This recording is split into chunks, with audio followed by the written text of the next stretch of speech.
Hi guys, I'm about to head over to the casino right now and play a few more hours of poker. So I wanted to make a video today talking about why I am not a professional player anymore. So over the last 10 or 15 years of my life, I have proven to myself that I'm capable of earning approximately $30 an hour. And what that means is in a normal year, I might play 1,500 hours of poker and I might make $45,000, which to some of you that seems like a good thing, and to some of you that seems like a terrible thing. But it is what it is, and I've kind of come to terms with that. So if I play 1-2 no limit, I can probably make a little over $30 an hour. And unfortunately, same thing with 2-5 no limit, I only make about 6 big blinds an hour. And unfortunately, the same thing at 5-10 no limit. I only make about 3 big blinds an hour. So long term, I'm averaging pretty close to the same thing, whether I play 1-2, 2-5, or 5-10. And that kind of holds true at the bigger games too. And that's because the skill level of the players at the higher games is generally better the higher that you go. When I play PLO, my average is a little better than that, although I don't get the chance to play PLO as many hours as I want to. But this video is more about expectations versus reality. So when I say I make $30 an hour, let's say, that doesn't mean I'm going to show up to the casino, I'm going to play for 7 hours, and I'm going to make $210. That has happened 0 times in my life.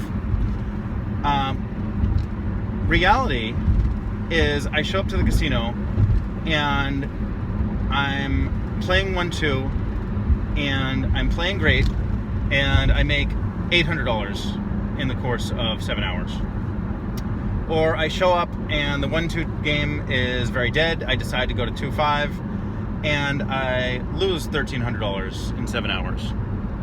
Or I lose my whole stack twice in the course of the first few minutes and then I dwindle away some money. So, while I'm sure that I can average $30 an hour, what actually happens on a day-to-day basis is very, very different. And another thing that every poker player goes through, and I'm not complaining, I'm just explaining. Poker's very trendy, so I don't average $30 an hour in any given week or any given month. Not usually. What is more likely to happen is I'm more likely to have a number of very good sessions. I'm more likely to win 8 out of 10 times that I go. And then what will happen next is over the next 7 sessions, I might lose all 7. And poker's very, very trendy like that. And in general, my winning sessions are much bigger than my losing sessions, but those are very, very sporadic. And if you keep track of all your results on an Excel chart, you'll see that most of your money that you make for the year comes from a few very big sessions. So if I were to look back over the last 6 months and let's say I'm up $15,000, I can pluck out my 10 highest sessions, and those 10 biggest sessions of the year probably come to about $15,000. And I'm just ballparking, I'm just talking off the top of my head, but this, you get the general idea that on the normal days, it's not great. And when things go bad, they go very bad. So everyone knows what a flush draw is. Everyone knows that you have about a 1 in 3% chance of winning the pot if you're all in with a flush draw on the flop. So in reality, or I should say, your expectations would be that if you have a flush draw 3 times, you're going to win 1 of those 3. And you should bet accordingly. And if you have a flush draw 9 times, you should win 3 out of those 9 times. And you should raise, bet, or fold accordingly. But what happens is, in reality, you're going to have a night where you get a flush draw 6 times, and you're going to win 4 or 5 out of those 6 times. And you're going to do very, very well. Much better than your average. And you're going to have another few nights where you have 25 flush draws that week. And you're going to make 0 out of 25 flushes. And I'm not exaggerating here. You are going to miss every single flush draw. You're going to miss every single straight draw. You're going to be aggressive in a couple of pots, and you're going to miss. And the inspiration for this video, obviously, is because, well, I didn't miss any flush draws yesterday. I didn't even get any flush draws yesterday. I didn't even get any straight draws. So it kind of reminded me why poker is not so fantastic, because I probably have been running a little bit better than normal. And I've also been paying attention to the World Series of Poker, and there's some people that are running like very, very well, and on track to make over $1 million. And I was listening to Joe Cada, and he said that he really appreciates the second deep run a lot more than the first time, because he's had the experience to get knocked out of a bunch of main events over the years. So now he understands how hard it is to make a deep run. And that's so true. He's not playing any better this year than he did the last 5 years, but the last 5 years he got knocked out, and this year he just is overall running better. He's had many, many chances to get knocked out of this tournament, and he's been fortunate enough to survive and have things go his way in key hands. And in reality, that's really what reality is like for poker. You're going to have a week or two where, in general, everything is wonderful. Everything you do is the right thing. Every time you're playing against worse players, you know exactly what to do, exactly when to raise, exactly when to bet. But then you're going to have other nights where you switch to the table because the action player, like last night, I was playing with a guy who absolutely doesn't mind losing the max buy-in, which is $500. He doesn't mind losing the max buy-in 10 times in a row. Over the course of the night, he went to the ATM over and over and over again. So everybody else on my table ended up winning chips from him and accumulating big stacks by like 7 o'clock in the morning. And I was one of those guys where every time I had pocket nines, he would have queen 6 offsuit, and you know, one of us would bet the flop, and then a queen would come in the turn. And you know, he would just win lots of medium-sized pots off me. Every time he bluffed me 3 times. Twice I had second pair, and once I had bottom pair. And those 3 times I folded. He also value bet 4 or 5 times against me. And I just seemed to always have second pair or top pair. And I seemed to call every single time he value bet. So that's just what it is, and it's very disappointing. It's very frustrating. It seemed like every time I was weak, he actually knew I was weak, and you know, he put more chips in.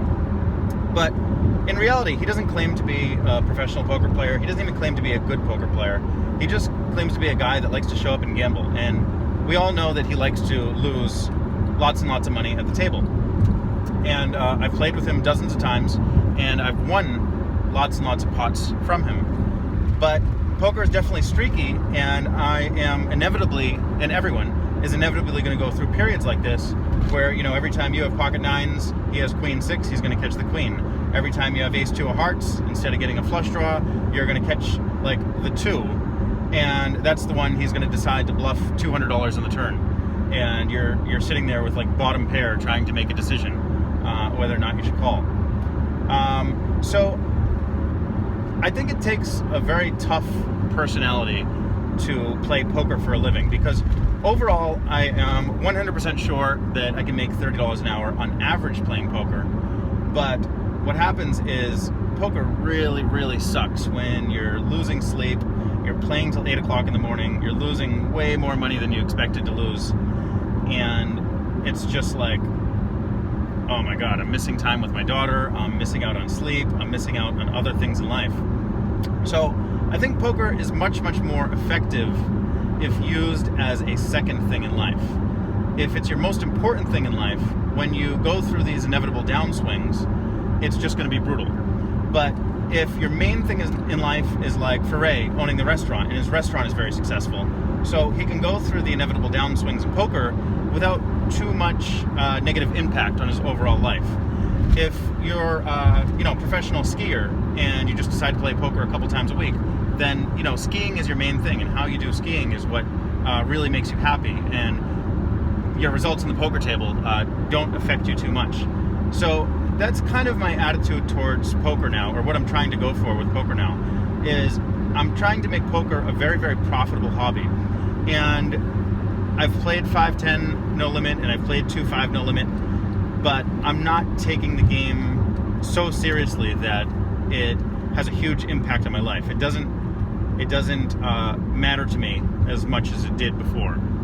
I think per hour I'm still winning as much, but finding other things in life that are more important to me. Like just now I was just playing with my daughter, so I sacrificed a few hours of poker time just to hang out with her and dance with her in front of the TV. So for me, it's really important to focus on those types of things more, focus on investing more, focus on family more.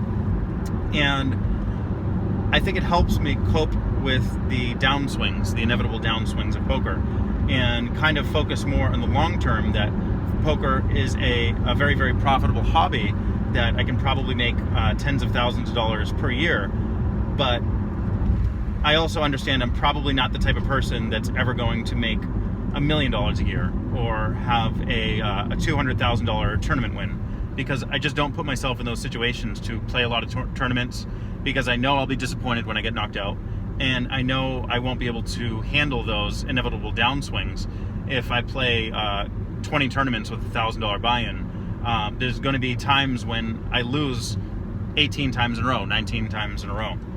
So I used to play online a lot, and I would play a lot of tournaments that were like $26 buy-ins or $50 buy-ins or something like that. And I would always play a bunch of them at a time and keep track in the Excel charts. So what I found out was, overall, I had, on those low limit buy-ins, I had an ROI of 40%, which means for every $26 tournament, I can probably cash out for $35 on average. So when I enter, I know on average that playing this tournament is a profitable choice. And I used to try to do four of them at a time, one in each corner of the screen. So I keep track in the Excel chart back then, and what I found out is that obviously sometimes you make money and sometimes you don't when you enter a tournament. So I think that I played with the same skill level every time I entered a tournament. However, the results were different. For example, there were stretches where I lost, I think, 18 tournaments in a row, and I didn't cash in any of them. Over the course of a day or 2 days, I didn't cash in any tournaments. But then there would be stretches where in like a 45-person tournament or a 90-person tournament, I would make the final table on 3 out of the 4, and my attention would be split between all these tables. Sorry, this is a bumpy road. So basically, it's showing that the randomness of where you finish ends up making it look like very, very inconsistent results, when my skill level playing in those tournaments is very consistent. It's just the outcomes that are so random, it makes it look inconsistent. And so when you're playing live poker, I don't have the ability to play hundreds or thousands of hands a day. If I'm getting 30 hands an hour playing for 7 hours, then I'm only going to get 200 hands a day on average. So 200 hands is like nothing. It's very, very easy to have a few days in a row where you lose, and especially when you step up to the bigger game and have a few days in a row where you lose. And you know, it's just tough on you.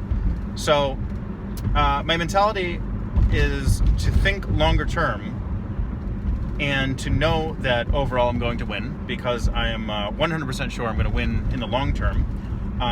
Every month, for the most part, I think I've won. I don't remember having a losing month. Even when I played higher stakes, I would always bounce. Actually, no, that's not true. I do remember one month in the Borgata, I lost 6,500 in one day, and that wasn't a winning month because I didn't play anymore for that month. So in live poker, you can't get in as many hands as you want to, and it just feels like the length of time that you're losing is just brutal. So poker as the second thing in life is much more tolerable, and it's still very profitable. So I'm going to wrap this video up here because it's almost 15 minutes now. And if you like these types of videos, please let me know in the comments. I don't really have any hand updates to tell you about, but I just kind of wanted to explain, because a lot of people ask me, if I can win so much money at poker, how come I'm not a professional anymore? So I hope that kind of answered the question why I really do enjoy playing 1-2, even though financially I'm a little bit bored at those stakes. But mentally it is still a challenge, and it is still very fun to always make the right moves. So guys, thanks for watching, thanks for subscribing, and I will see you tomorrow.